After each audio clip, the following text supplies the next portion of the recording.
अस्सलामुअलैकुम पाकिस्तानियों, इब्तिदा है रब्बे करीम के बबरकत नाम से जो दिलों के भेद खूब जानता है। मैं हूं प्रोग्राम ट्रेल 5 का मेज़बान फर्रुख नवाज भट्टी। और जिस तरह पाकिस्तानियों मैंने आपको कहा था कि मैं बताऊंगा आपको कि लैंड माफिया डॉन मलिक रियाज ने जो एक बड़ी बहस चली है और जिस पर यह था कि ये 38 अरब रुपए जो पाकिस्तान आ रहे हैं ये किसके हैं, इस पर स्टोरीज भी आपने देखी होंगी। लैंड माफिया डॉन ने पेशावर में प्रेस कॉन्फ्रेंस भी की, शहजाद अकबर ने भी बात की। तो अब जो बुनियादी सवाल है कि ये पैसे जो है ये किस तरह मलिक रियाज के पास गए, तो सबसे अहम और बुनियादी सवाल मैं आज कर रहा हूं चेयरमैन FBI से कि हुजूर ये पैसा जो है ये मनी लॉन्ड्रिंग के जरिए गया है और इसको जो है वो बकायदा अकाउंट सीज किए हैं। ये मैं नहीं कह रहा, ये खास तौर पर बरतानवी क्राइम एजेंसी की जो प्रेस रिलीज है उसमें वो कह रहे हैं कि ये मुख्तलिफ जो फेक अकाउंट्स नहीं बल्कि ओरिजिनल अकाउंट से जो है वो पैसा गया है। और मोतबर ज़राए के मुताबिक ये पैसा बुनियादी तौर पर हसन नवाज यानी शरीफ फैमिली का ही पैसा है। और अगर इसकी मजीद तहकीकात करनी हो तो उसके लिए जरूरी है कि चेयरमैन FBI फौरी तौर पर मनी लॉन्ड्रिंग और टैक्स के हवाले से, टैक्स चोरी के हवाले से जो है वो FBI और इंटेलिजेंस अदारों को ये कहें कि वो उन लोगों के खिलाफ FIR करें कि ये 38 अरब रुपए कहां चले गए। और मलिक रियाज साहब जो फरमा रहे थे लैंड माफिया डॉन कि जी मेरे बच्चे तो बरतानवी शहरी हैं। भाई आपके बच्चे अगर बरतानवी शहरी हैं तो आप बरतानिया के शहरी क्यों नहीं है? आप पाकिस्तान में मुबैना तौर पर करोड़ों नहीं अरबों रुपए के फ्रॉड के लिए जो है वो बैठे हुए हैं।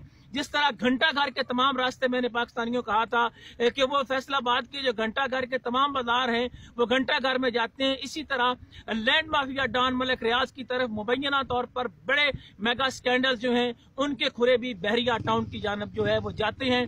और अब ये पाकिस्तान के अदारों पर FBR के जो चेयरमैन है उन पर खास तौर पर जो शब्बर रिजवी दावे करते नहीं थकते, जब उन्होंने अपनी ये सीट ली इतलात के मुताबिक उस सीट से पहले वो बहरिया टाउन के ही अकाउंट की मैनेजमेंट को देखते थे कि किस तरह वो मलिक रियाज के खिलाफ जो है वो तहकीकात का आगाज करते हैं। और खास तौर पर हसन नवाज की जो रकम है, इसके अलावा एक और भी बात जो मैंने आपको कहा था कि किस तरह मलिक रियाज का गठजोड़ है कि शरीफ फैमिली ने जो खास तौर पर उनकी जो फैक्ट्री थी उसके जो कर्जे माफ करवाए गए थे और लोन सेटलमेंट थी वो आल रहमत ग्रुप जो है फैसलाबाद का, उन्होंने ये पेमेंट की थी। अगर उसको भी देखा जाए तो उसके पीछे भी मलिक रियाज ही निकलता है।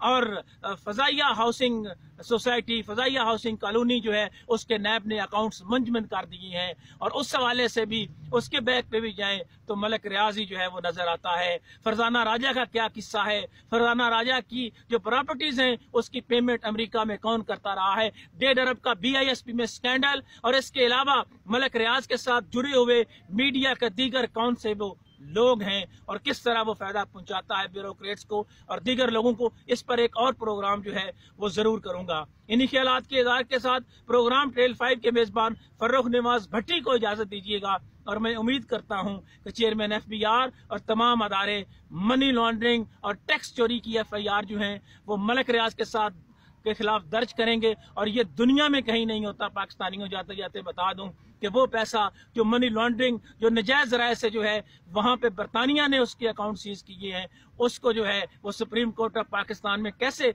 रिकवरी के तौर पर जमा कराया जा सकता है, ये सुप्रीम कोर्ट और दीगर तमाम अदारों के लिए भी सवालिया निशान है। इजाजत दीजिएगा। शहर इक़्तिदार इस्लामाबाद से कुछ मजीद इंकशाफात और मजीद प्रोग्रामों के बारे में भी आपको बताते चलेंगे। आइंदा प्रोग्रामों में फर्रुख नवाज भट्टी को इजाजत दीजिएगा और लैंड माफिया डॉन की बढ़ती हुई ताकत को रोकने के लिए आप 22 करोड़ लोगों को खड़ा होना होगा। अल्लाह हाफिज।